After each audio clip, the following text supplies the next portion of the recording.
Salut, je suis le frère Judas, je m'interroge, tu t'interroges, il s'interroge. Nous nous interrogeons tous sur certains sujets dont la compréhension peut nous faire éviter l'enfer ou le paradis où nous vivrons éternellement avec le Seigneur des Seigneurs, la majesté des majestés, Jésus-Christ de Nazareth. Et aujourd'hui, voici ta question. Doit-on nécessairement avoir toutes les composantes dans l'huile d'onction sainte selon l'Ancien Testament?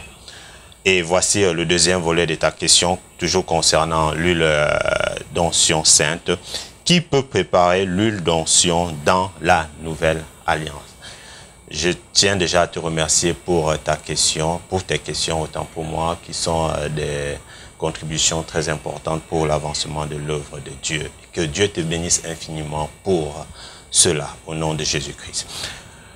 Ce que tu dois d'abord comprendre, mon frère, c'est que l'huile est un symbole. Okay? L'huile est un symbole. L'huile d'onction sainte est un symbole. Okay? Dieu utilise beaucoup de symboles et l'un des symboles que tu peux également retrouver dans la Bible, c'est le bâton de Moïse, le bâton avec lequel Moïse a guidé le peuple d'Israël. Okay? Ce n'est qu'un symbole. Il n'y avait aucune puissance dans ce bâton. La puissance résidait sur la parole qui était prononcée. C'est la raison pour laquelle, parce que Moïse n'a pas cru à la puissance de la parole, il n'est pas entré sur la terre promise. Tu connais la petite histoire, c'est juste une parenthèse, tu connais la petite histoire qui se trouve dans Nombre 20, 7 à 12, lorsque le Seigneur demande à Moïse de parler en présence des enfants d'Israël pour faire sortir l'eau du rocher, Moïse va plutôt frapper le rocher. Et cela l'a coûté la terre promise. Parce que le Seigneur voulait lui faire comprendre que la puissance résidait dans la parole et non dans le symbole qui était utilisé. C'est la même chose pour l'huile d'onction sainte, c'est un symbole. C'est un symbole. Mais parce que tu veux savoir et parce que c'est important que tu le saches, comment cette huile est composée, qui doit la composer dans la Nouvelle Alliance, est-ce que nous devons respecter les mêmes composants que dans l'Ancien Testament? C'est pourquoi tu nous as envoyé cette question. Et je vais te demander maintenant d'ouvrir ta Bible dans Exode. Exode 30, le verset 22 à 38, où il est question ici de l'huile d'onction sainte. Mais je ne vais pas le lire ici parce que, comme tu le constates, il est très long, mais je vais m'arrêter sur certains passages qui feront sortir les éléments de réponse à ta question.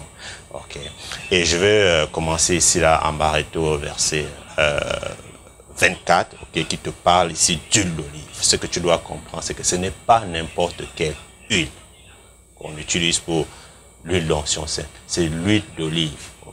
Parce que certaines personnes pensent qu'elles peuvent prendre n'importe quelle huile et utiliser. Non, c'est l'huile d'olive. Il n'y a pas une autre huile qui doit être utilisée en dehors de l'huile d'olive. Que personne ne te trompe en te donnant une huile qui n'est pas l'huile d'olive, qui limite les composants, qui aime respecter les composantes de l'Ancien Testament. Cela n'aura pas de valeur parce que le composant principal ici là, c'est l'huile d'olive. Comment on disait souvent, la racine de l'huile d'onction sainte, c'est ici, c'est l'huile d'olive. Maintenant, est-ce que cette huile doit avoir les mêmes composantes que le modèle de l'Ancien Testament? Comme cela avait été enseigné par le Seigneur aux enfants d'Israël. Je vais te dire une chose que nous savons toujours dit et je tiens encore à te le rappeler. Nous sommes des païens convertis. Nous sommes sous une grâce spéciale. Ce qui est valable pour le peuple d'Israël n'est pas valable pour nous. Nous sommes sous une grâce spéciale.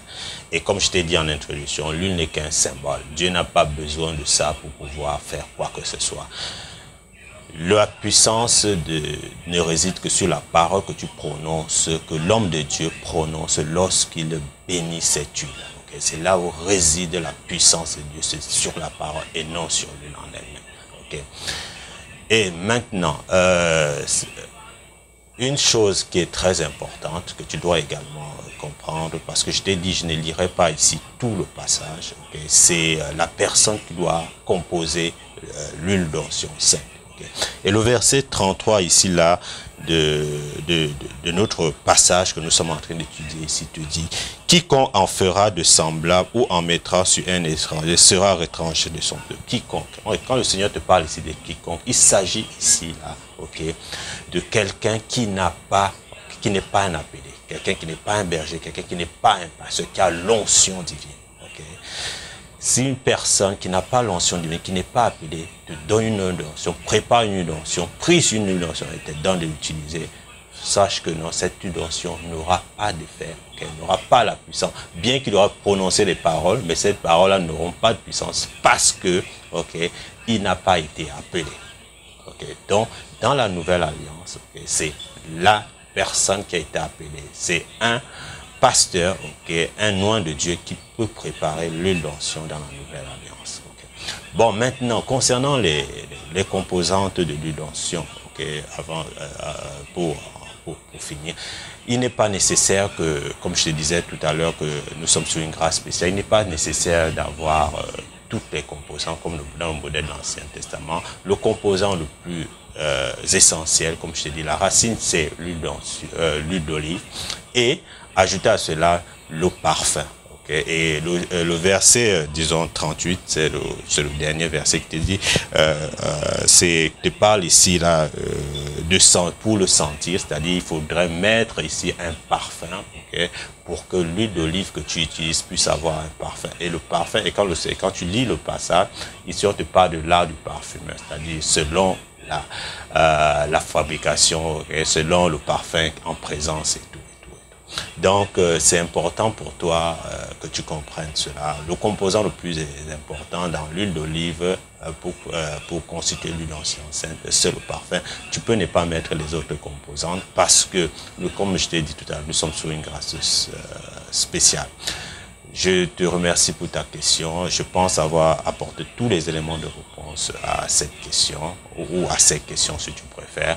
Que Dieu infiniment te bénisse.